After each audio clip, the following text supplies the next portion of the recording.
शिव की नगरी में आज महोत्सव का माहौल है, जिसे करोड़ों हिंदू आस्था का स्तंभ आदि विश्वेश्वर महादेव का मंदिर मानते हैं। मुस्लिम पक्ष जिसे ज्ञानवापी मस्जिद मानता है, अदालत की चौखट से उस पर एक फैसला आ गया जिसमें एएसआई से सर्वे कराने की अर्जी मंजूर कर ली।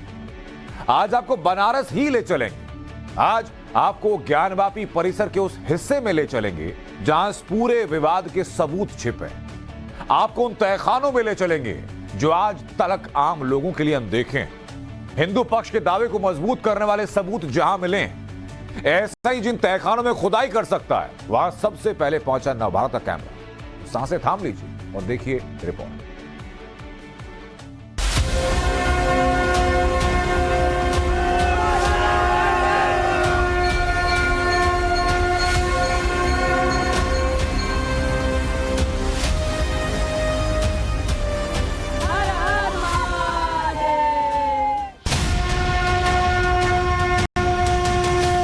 शिव की काशी में शंखनाद होने लगा, घंटियां बजने लगी और वाराणसी कोर्ट परिसर हर हर महादेव के जय घोष से गूंज उठा।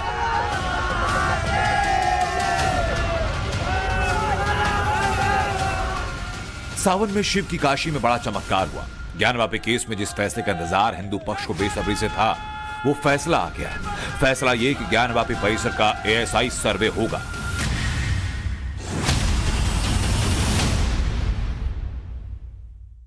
पूरे परिसर का वजू टैंक को छोड़ के बाकी पूरे परिसर का एएसआई द्वारा सर्वेक्षण कराया जाएगा। ये जो सर्वे किया जाएगा, किस तरीके का सर्वे होगा? और एक साइंटिफिक सर्वे है जो एएसआई करेगा, जिसमें बैरिकेडिंग के अंदर जो पूरा एरिया है उसका सर्वेक्षण किया जाएगा, ग्राउंड पेनिट्रेटिंग रेडार से, एस्केवेशन से और बाकी सारे माध्यम। गुम्मद के कुछ नीचे के एरिया, गुम्मद के नीचे जो है हिंदू मंदिर का शिखर है, जिसकी भी जाँच की जाएगी। कोर्ट ने वजूखाने को छोड़कर ज्ञानवापी परिसर की एएसआई सर्वे की इजाजत दी, लेकिन ज्ञानवापी से जुड़े हर राज, हर मिस्ट्री और हर सवाल की सुई एक जगह आकर रुक जाती है, ज्ञानवापी के तहखानों पर।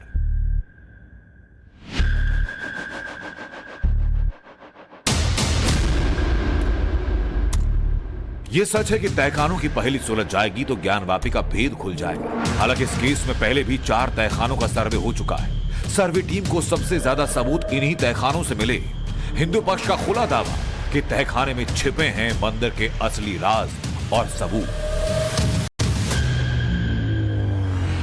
आपने ज्ञानवापी को टॉप एंगल और साइड एंगल से देखा होगा।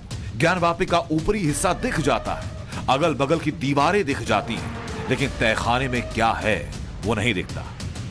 और इसलिए तहखाने में पहली बार कैमरा गया जब कोर्ट के आदेश के बाद सर्वे टीम गई थी। और इसलिए आज आपको फिर ज्ञानवापी के तहखाने में ले चलेंगे, उसी तहखाने में जहां सबूतों का खजाना छिपा है। ये वही तहखाना जहां सर्वे टीम को सबसे पहले वो निशानें नजर आईं, जिसको लेकर हिंदू पक्ष लगातार दावा करता रहा। तहखाने के भीतर वो निशानियां मिली जो मंदिर के वजूद को लेकर चीख चीख कर दावा कर रही थी। हिंदू पक्ष का दावा यूं ही नहीं है कि तहखाने के जर्रे जर्रे और कोने कोने में मंदिर के निशान हैं। तहखाने के भीतर मंदिर के स्तंभ हैं। इन खंभों पर किसी घंटे की आकृति उकेरी गई, तो कहीं कलश के चिन्ह हैं, कहीं कमल के फूल हैं, तो कहीं स्वास्तिक के चिन्ह हैं, कहीं त्रिशूल की आकृति से लेकर पान के पत्ते हैं, डमरू हैं, हाथी की सूंड तक है।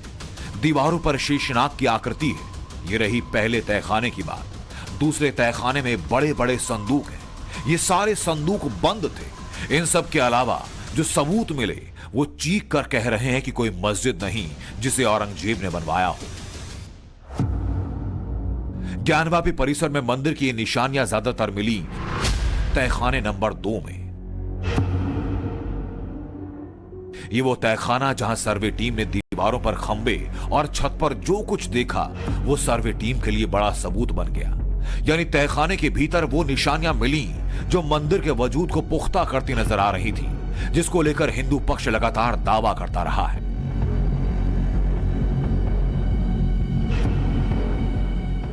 आज जो ये फैसला आया है, एएसआई जांच होगी और एएसआई जांच में जो रिपोर्ट आएगी हमारे पक्ष में आएगी। बहुत जल्द से जल्द ये तय हो जाएगा कि वो मस्जिद नहीं, वो मंदिर है। मंदिर को तोड़ के बनाया गया है। सारे अवशेष, सारे जो है परिसर जो है हिंदुओं का, हिंदू मंदिर का है। इसलिए ये बहुत बड़ा फैसला है। और आज जो है जीत का कहा जाए कि ये जीत के लिए पहला क्या कहा जाए कि अंतिम कदम है। इस फैसले के बाद जब जांच होकर रिपोर्ट आ जाएगा तो हमारी विजय सुनिश्चित है।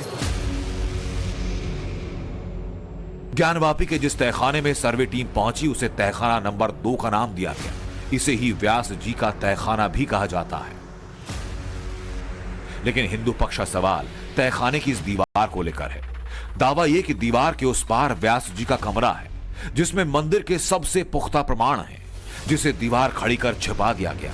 हिंदू पक्ष इसी दीवार को तोड़ने की मांग कर रहा है। इसलिए हिंदू पक्ष ने ज्ञानवापी परिसर के खंडर नुमा अवशेष, तीनों गुंबद और व्यास जी के तहखाने की एएसआई सर्वे कराने की मांग की। और अब उनके पक्ष में वाराणसी की कोर्ट का फैसला आ चुका है। 4 अगस्त तक एसआई को अपनी रिपोर्ट देनी है कि कैसे जांच करेंगे, उसके टीम में कौन कौन होंगे। वादी और प्रतिवादी के अधिवक्ताओं से मिलकर के 4 अगस्त तक न्यायालय में टीम को सुपुर्द करना है। ज्ञानवापी केस में कोर्ट के फैसले के बाद क्या होगा, सर्वे के लिए एएसआई का एक्शन प्लान क्या होगा, साइंटिफिक तरीके से सर्वे कैसे होगा, ये सब बताएं। उससे पहले जानिए कि ज्ञानवापी परिसर में किस किस जगह का सर्वे किया जाएगा।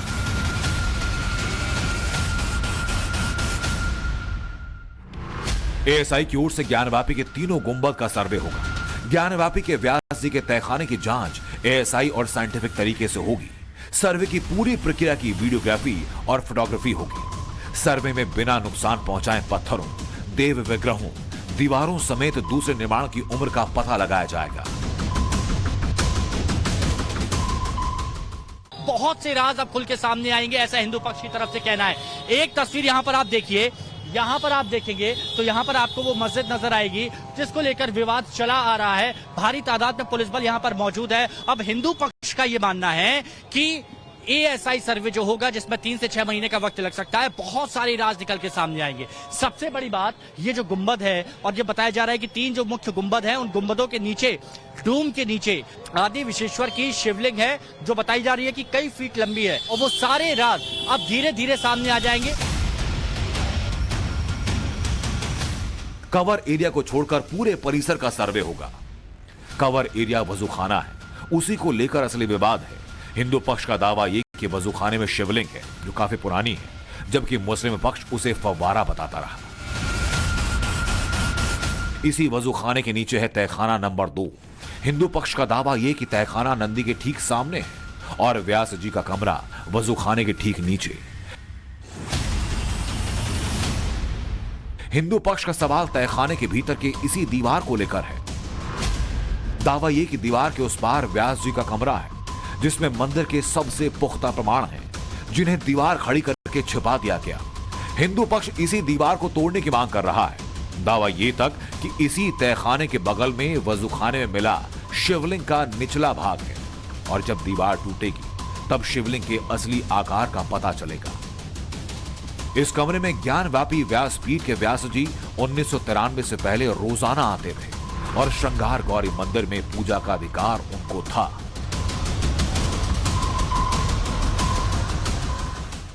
हिंदू पक्ष का दावा यूं ही नहीं है कि ज्ञानवापी के तहखाने के अंदर जर्रे जर्रे में हिंदू मंदिर के निशान हैं। 29 साल बाद जब तहखाने का ताला खुलने वाला था तो ये कह दिया गया कि तहखाने की चाबी नहीं है, लेकिन अंजुमन इंतजामिया कमेटी की तरफ से फिर तीनों तालों की चाबी पाई गई। हालांकि एक ताले को तोड़ना भी पड़ा और जब तहखाने के ताले खुले तो उसके बाद सच्चाई और हकीकत दुनिया के सामने आ गई। तहखाने की दीवार और खंभों पर मंदिर से जुड़ी निशानियां मिली। नंदी के सामने तहखाने के एक भाग में जमा मलबे को हटाने पर उसमें कलश मिला। मटमैली दीवार पर भगवा रंग से रंगी ईंटें दिखी। मस्जिद के पश्चिम में बनी दीवार और मस्जिद के मौजूदा ढांचे में फर्क दिखा। लेकिन ज्ञानवापी मस्जिद में जब पहली बार कैमरा पहुंचा तो सफेद चूने से पेंट की गई सीढ़ियों पर चलते हुए सर्वे टीम एक ऐसी जगह पहुंची जहां गुंबद के नीचे गुंबद था। जी हां, मस्जिद के मुख्य 3 गुंबदों के बगल से जब एक छोटे दरवाजे से टीम अंदर गई तो गुंबद के नीचे गुंबद मिला। तो बनारस के लोग हैं वो भी बताया करते हैं, ज्ञानव्यापी से जुड़े भी कई सारे किस्से हैं कि कब औरंगजेब के ज़माने में यहाँ पर मंदिर को धराशायी किया गया और फिर वहाँ पर मस्जिद बना दी गई। और जब मस्जिद बनाई गई तो जो मंदिर की दीवारें थी उनका इस्तेमाल कर लिया गया, उसके ऊपर मस्जिद की दीवारें खड़ी कर ली गई। सर्वे हुआ तो उसमें गुम्बद में चिन्ह पाए गए। कुछ गुम्बद ऐसे थे जिनको बढ़ाया गया है, जिन्हें बाद में बढ़ाया गया है। जो नीचे की आकृति है और ऊपर की जो आकृति है, दोनों में डिफरेंस है, दोनों में फर्क है, दोनों की संरचनाओं में अंतर महसूस किया गया है, दोनों की शैली एक जैसी नहीं है। एक गुंबद के नीचे किसका गुंबद है? गुंबद के ऊपर गुंबद क्यों बनाया? क्या नीचे वाले गुंबद को बड़े गुंबद से छिपाया गया? इन सवालों के जवाब अब एएसआई सर्वे में सामने आ जाएंगे। कि अगर एएसआई साइंटिफिक सर्वे करता है तो ज्ञान व्यापी परिसर का वो हिस्सा जो अब तक अनछुआ रहा है, वहां से वो तमाम हिंदू धर्म के प्रतीक निकल सकते हैं जो अभी तक सामने नहीं आए थे। हिंदू पक्ष की सबसे ज्यादा उम्मीद है आदि विश्वेश्वर का वो सबसे प्राचीनतम शिवलिंग, जिसको तकरीबन 100 फीट का बताया जा रहा है। और अगर उस 100 फीट के शिवलिंग को डोम के नीचे छुपा कर रखा गया है तो एएसआई के सर्वे में ये चीज निकलकर सामने आ सकती है। हिंदू पक्ष का दावा यह कि जिस गुंबद को छिपाया गया उसी गुंबद के नीचे विश्वेश्वर महादेव का शिवलिंग है। वैज्ञानिक प्रणाली से सारे के सारे साक्ष्य वह सबके सामने आ जाएंगे। और तो और जो 3 गुंबज हैं, वह जो 3 सर्वे में पौध दौरान जो 3 शिखर थे, सब सर्वे साक्ष्य रूप में सबसे प्रमाणित थे। और उन शिखरों के बीच में जो बीच का है, उसके नीचे विश्वेश्वर महादेव मंदिर होने की पूर्ण संभावना है। वही हमारा ज्योतिर्लिंग है। हिंदू पक्ष का यह भी दावा कि गुंबद के नीचे की जमीन से धप धप की आवाज आती है। ऐसा दावा कि उसके नीचे मूर्ति हो सकती है जिसे दीवार बनाकर ढक दिया गया। और अब जब कोर्ट का फैसला आ गया तो ज्ञानवापी परिसर में मौजूद सारी दीवारों, तहखाने, छत से लेकर गुंबद तक सबका वैज्ञानिक सर्वे होगा, जो हिंदू पक्ष के लिए टर्निंग पॉइंट माना जा रहा है।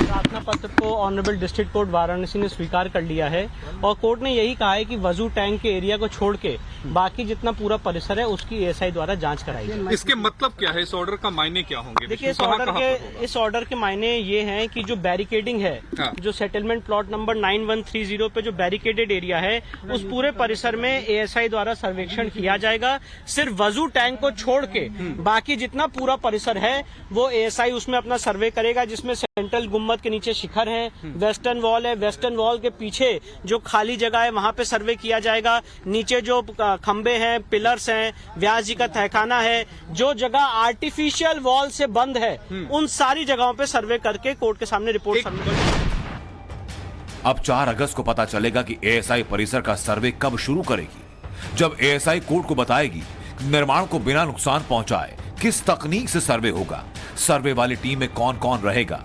फोटोग्राफर और वीडियोग्राफर कौन होगा।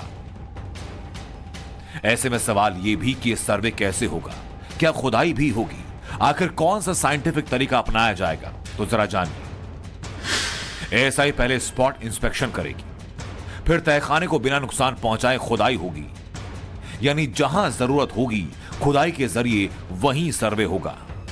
ग्राउंड पेनिट्रेशन रडार यानी जीपीआर तकनीक से 3 गुंबदों के नीचे सर्वे होगा। पश्चिमी दीवार की उम्र और निर्माण की जांच होगी। ज्ञानवापी परिसर में मौजूद हर अवशेष की उम्र का पता लगाया जाएगा। डेटिंग पद्धति से खंभों और नींव की उम्र की जांच होगी। खुदाई के दौरान मिले साक्ष्यों का ऐतिहासिक और धार्मिक पहचान का पता लगाया जाएगा। और इसके लिए आर्कियोलॉजी के एक्सपर्ट रडार पेनिट्रेटिंग, एक्सरे पद्धति, रडार मैपिंग, स्टाइलिस्ट डेटिंग कर सकते हैं। इसके पहले भी आर्कियोलॉजिकल सर्वे ऑफ इंडिया ने राम जन्मभूमि के संदर्भ में एक सर्वेक्षण किया था और निश्चित रूप से उसी आधार पर माननीय सुप्रीम कोर्ट ने निर्णय अपना दिया था। इसमें तो बहुत सारे साइंटिफिक टेक्नोलॉजी हम लोगों के पास हैं और एएसआई इसके संदर्भ में मैं कह सकता हूं कि उनके पास पूरी क्षमता भी है कि निर्विकार भाव से वो काम करेंगे और साइंटिफिक मेथोडोलॉजी का उपयोग करते हुए वो उसकी तिथि निश्चित कर सकते हैं। अपनाई गई थी, क्या वही जांच की प्रक्रिया होगी या कोई और दूसरी? चूंकि वो 2002 का दौर था और अब ये 2022 का दौर है, बहुत लंबा समय एक हो चुका है, तो वो कौन से मेथड हो सकता है? ऐसा है कि शिवलिंग के पत्थर की जांच तो एएमएफएन मेथड से हो सकती है, लेकिन उस मेथड से तो उस पहाड़ के चट्टानों की डेट एक तरफ से होगी, लेकिन उस स्थान पे शिवलिंग के रूप में वो कब प्रतिस्थापित किया गया है, इसके जांच के लिए कोई जरूरी नहीं कि उसके सैंपल लिए जाएं। उसके अगल बगल के जो सैंपल बाकी चीजें हैं जिनमें कार्बन की मात्रा हो सकती है, उनका उपयोग करके मैं समझता हूं कि वो ज्यादा निरपेक्ष भाव से साइंटिफिक टेक्नोलॉजी का प्रयोग करते हैं। स्टाइलिश डेटिंग में किसी कंस्ट्रक्शन की निर्माण शैली से उसकी सदियों पुरानी स्थिति का आकलन किया जाता है। इसे एएसआई के एक्सपर्ट प्रूव कर देते हैं कि संबंधित कंस्ट्रक्शन किस दौर का है, ज्ञानवापी परिसर में किस दौर में कौन सी संरचना से मंदिर बना, ये रिपोर्ट में होगा। लेकिन एक सवाल ये भी कि ज्ञानवापी के एएसआई सर्वे में कितने दिन लगेंगे। हिंदू पक्ष का कहना है कि अयोध्या के राम मंदिर मामले में 2002 में एएसआई को सर्वे करने की अनुमति मिली, तब एएसआई ने 3 साल में रिपोर्ट दी। उनका कहना यह कि ज्ञानवापी मामले में 3 से 6 महीने का वक्त लग सकता है, क्योंकि अयोध्या की तरह इसके सर्वे का इलाका बहुत बड़ा नहीं। जिस तरह से अयोध्या में राम मंदिर और बाबरी मस्जिद का विवाद था, ठीक वैसा ही ज्ञानवापी मस्जिद और काशी विश्वनाथ मंदिर का विवाद है। अब ज्ञानवापी परिसर की साइंटिफिक सर्वे से पुराने विश्वेश्वर मंदिर के हिस्सों का पता लगाया जा सकता है। मस्जिद के अंदर पुराने मंदिर में कुछ हिस्से मिल सकते हैं जो आज भी मस्जिद में मौजूद हैं। साइंटिफिक सर्वे में मिली चीजें कोर्ट में सबूत के तौर पर स्वीकार की जाएंगी। एएसआई सर्वे की रिपोर्ट कोर्ट में एडमिट होने के बाद हिंदू पक्ष खुदाई की मांग कर सकता है। अगर कोर्ट से परमिशन मिली तो पुराने विश्वेश्वर मंदिर की नींव, गर्भगृह और छुपे हुए हिस्सों का पता चल सकता है। ऐसा होने पर कोर्ट से अयोध्या की तरह काशी में पुराने मंदिर विश्वेश्वर मंदिर को कानूनी न्याय मिल सकता है। अयोध्या में राम मंदिर विवाद में भी एएसआई सर्वे को विशेष रूप से मान्यता मिली। एएसआई सर्वे में विवादित स्थल पर राम मंदिर होने के सबूत मिले, जिसके बाद सुप्रीम कोर्ट ने साल 2019 में राम जन्मभूमि के पक्ष में फैसला सुनाया। ज्ञानवापी परिसर को लेकर भी अब हिंदू पक्ष ऐसी ही उम्मीद कर रहा है। वाराणसी से आशुतोष सिंह, गौरव श्रीवास्तव, मनीष यादव और हिमांशु दीक्षित के साथ bureau report, times now Bharat. और बाढ़, बारिश और बर्बादी की। हिमाचल से महाराष्ट्र तक बारिश का विस्फोटक विनाशकाल जारी। कुल्लू मनाली में बादलों का तांडव हाहाकारी है। पहाड़ पर ऐसा लग रहा है कि जैसे प्रलय काल पार्ट 2 शुरू हो चुका है। महाराष्ट्र के 10 जिलों में अगले 24 घंटे बहुत भारी हैं। पालघर में भीषण बारिश का अलर्ट जारी किया गया, लिहाजा प्रशासन ने शनिवार को स्कूल और कॉलेज बंद कर दिए। रायगढ़ में पहाड़ ने भीषण तबाही मचाई, पूरा गांव तबाह हो गया। रिपोर्ट देखिए।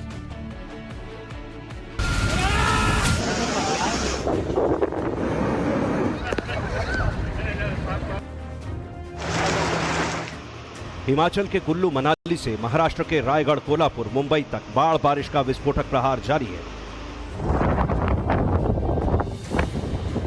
पहाड़ों पर बादल विनाशकारी प्रहार कर रहे हैं। मैदानों में बरस रही आफत मूसलाधार है।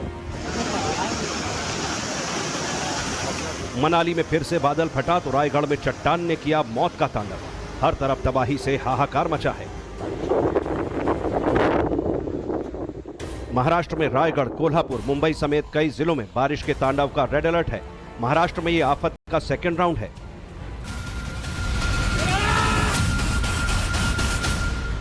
गुजरात, एमपी, छत्तीसगढ़ से हिमाचल और उत्तराखंड तक कुदरत के कहर से तबाही बेहिसाब है। क्या ये प्रलय का रेड अलर्ट है?